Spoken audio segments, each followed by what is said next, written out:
who should and who shouldn't come to Taiwan.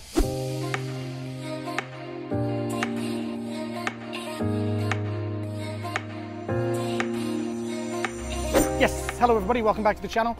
My name is Alan, this is my life in Taiwan, and welcome to Shenji Xintun here in Taichung City. No particular reason for being here other than it provides a beautiful backdrop for me to present today's video from, in which I'm going to be giving you my opinion on what kind of person I think should or perhaps should not come to Taiwan. And by that, I'm talking about people who are looking to come here long term. Not so much talking about tourists today.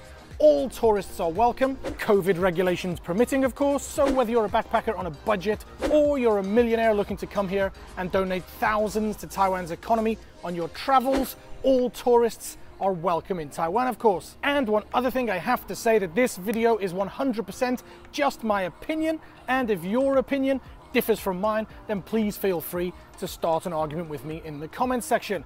Otherwise, if you do agree with everything I say, then we can be friends, and you're no doubt going to enjoy all of my future videos. So why not show me some love, help me out, hit that subscribe button, and get me to 250,000 subscribers as soon as we can. But anyway, why am I talking about this topic? Well, as a foreigner who is fast approaching my 13th Taiwan anniversary here in Taiwan, coming up on the 18th of March, so happy Taiwanese birthday to me. But yes, as a 13-year resident of this country, I feel I have seen every different type of foreigner come and go from this amazing country. Some with amazing success stories, some with epic failures, and many, many in between. So today I'll be sharing some of their stories with you, as well as giving you my opinion on what constitutes a good match for making a success of yourself here in Taiwan.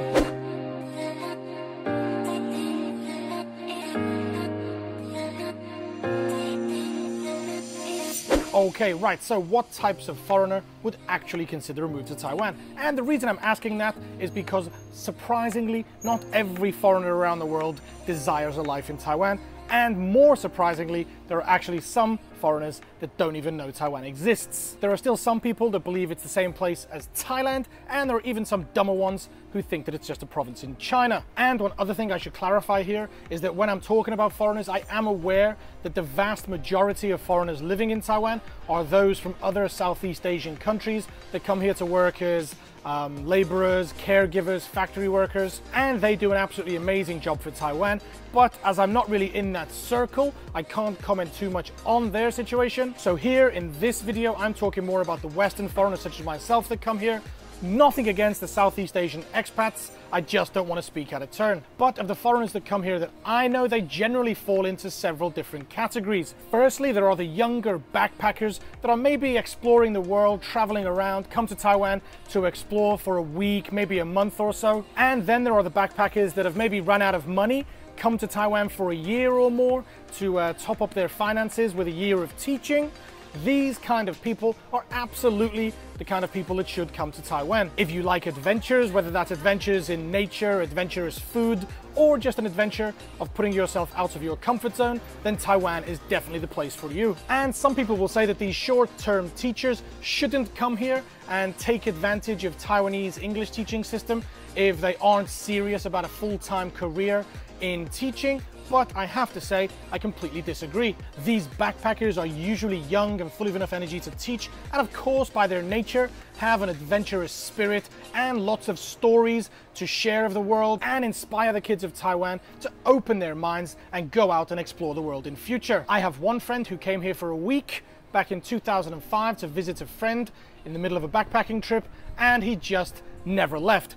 Fell in love with the place, got married, had kids, started a business, and is now on the road to becoming a fully fledged Taiwanese citizen. So if you are a backpacker traveling the world, traveling around Asia, and you're considering making a trip to Taiwan, then 100% you should come and visit, of course, once all of the COVID regulations allow it.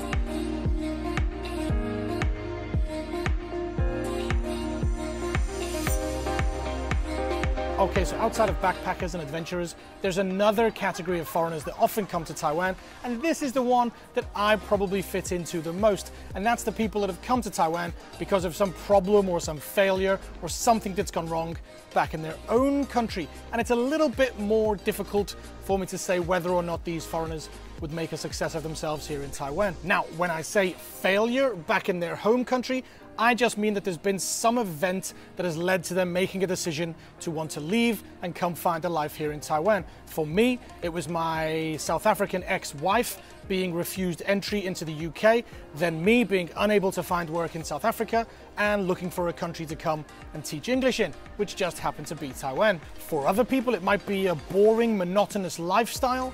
They may have been fired from a job, broken up from a long-term relationship, but I really think that there's nobody back in their home countries living a great, wonderful, perfect life that suddenly thinks, oh, I know what I'll do.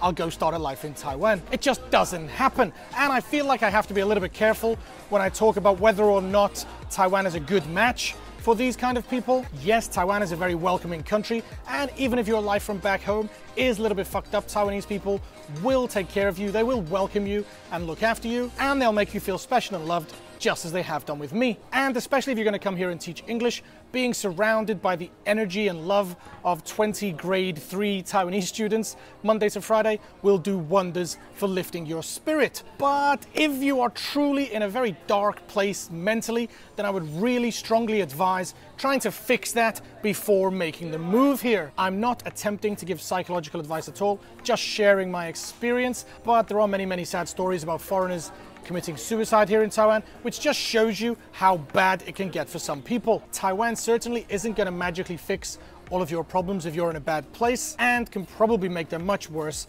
if talking to a professional is actually what you need. But as I mentioned earlier, if you are just bored with the monotony of your 9 to 5 and you want to change, you want some adventure, then Taiwan is certainly the place for you. I have met lawyers, bankers, and other professionals that were earning huge salaries back in the UK or Hong Kong that are now working as ESL teachers, earning much lower salaries than they were before, but are absolutely loving their life here in Taiwan because of the energetic, fun, stress-free environments that a teaching job in Taiwan can provide.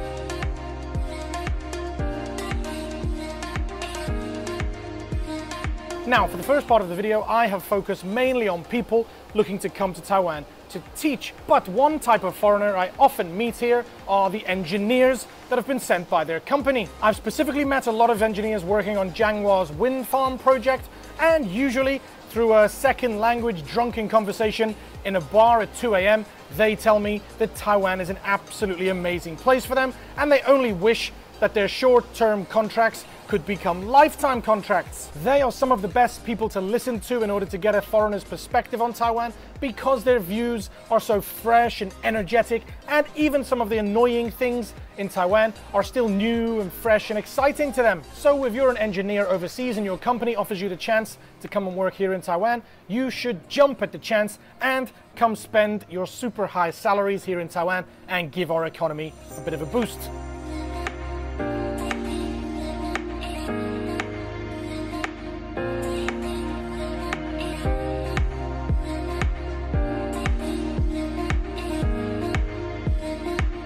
Now, there is of course one type of foreigner that I think 100% should not come to Taiwan, and that's the kind of foreigner that thinks they can come here and do whatever they want. The kind of person, as I mentioned earlier, that confuses the place with Thailand, treats it as a holiday resort, and just disrespects the country on a regular basis. That's not to say that Taiwan isn't a fun country where people can drink and have fun and sometimes make mistakes. I, for one, can confirm that sometimes people do drink too much, get themselves into a little bit of trouble on occasion. But if that's something you are specifically looking for when coming here, then perhaps Taiwan isn't for you. Foreigners sometimes get a really bad reputation here, and the media love nothing more than an example that they can take advantage of and promote this negative image of us. So if you're thinking of coming here to take advantage of the relatively high teaching pay, whilst also disrespecting the place every weekend when you go out, I think it's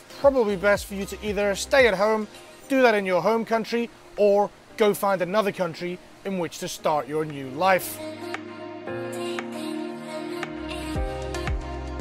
Okay, so there's one other type of foreigner that would come here, and that's the foreigner that comes to Taiwan for love. And the perfect example of this would be everybody's favorite Jianghua resident, Logan Beck Xiaobei. He came here because of his love for his Taiwanese wife, and I have to say his recent videos where they team up together and do couples things here in Taiwan are some of my favorites, because I really think they show the side of Taiwan that somebody who marries in to Taiwanese life will face. Of course, it really helps that his Chinese is pretty good, but I've met several foreigners here that have met Taiwanese girls or Taiwanese guys while the Taiwanese people were traveling overseas, and then once the Taiwanese person has come back to Taiwan, they simply couldn't bear to be apart, and the foreigner has made the move from their home country here to Taiwan to settle down with their new Taiwanese love. And of course, the Taiwanese family will usually welcome you with open arms. I even know one British guy who was on a night out in the UK, met a Taiwanese girl, and then a few months later found himself waking up at 4 a.m. every day to work in the family breakfast shop here in Taiwan, even though he couldn't speak a word of Chinese or Taiwanese. It must have been quite the adventure for him, but now everything's worked out well for him. He speaks beautiful Chinese, has a beautiful family, and I think managed to get himself a job outside of the family breakfast shop. So if that's you and you've fallen in love with a Taiwanese person, as it's quite easy to do, I might add, and you're separated and you're thinking of making the move here to Taiwan, but you're a little bit scared of the culture or the foods or everything involved with making such a big move, my advice is just go for it. Life is too short to be separated from those that you love, and once you arrive, Taiwan will embrace you, look after you, and feed you bubble milk tea and other amazing Taiwanese foods until you're ready to explode. Again, just like they have done with me. But I think that's pretty much everything I wanted to say in this video. I hope I haven't offended anybody, and I really hope I've given you an insight into what I think makes a good fit for somebody coming to Taiwan. Basically, if you can handle things a little bit outside of your comfort zone and you're willing to embrace things being done in a slightly different way than you're used to, then Taiwan is for you. Even if things aren't really going your way back in your home country, then Taiwan will take care of you. As I said, if you're in a really negative situation, then do your best to try to leave that behind before making the move here. And if you are a complete dick who just wants to take advantage of the place, then don't bother coming, find somewhere else. If you are still watching to the end of the video, then I've got a little bit of an extra surprise for you.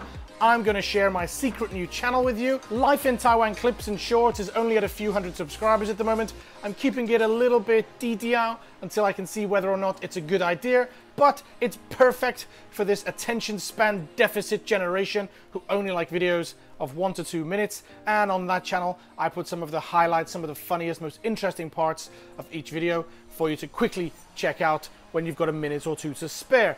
Go check out the link in the description below, subscribe, show me some love, send me a comment, and we'll have a little bit of a chat about your favorite Life in Taiwan clips. But that's enough, time to say goodbye. So as for now, and as always, I'll see you next time in my Life in Taiwan.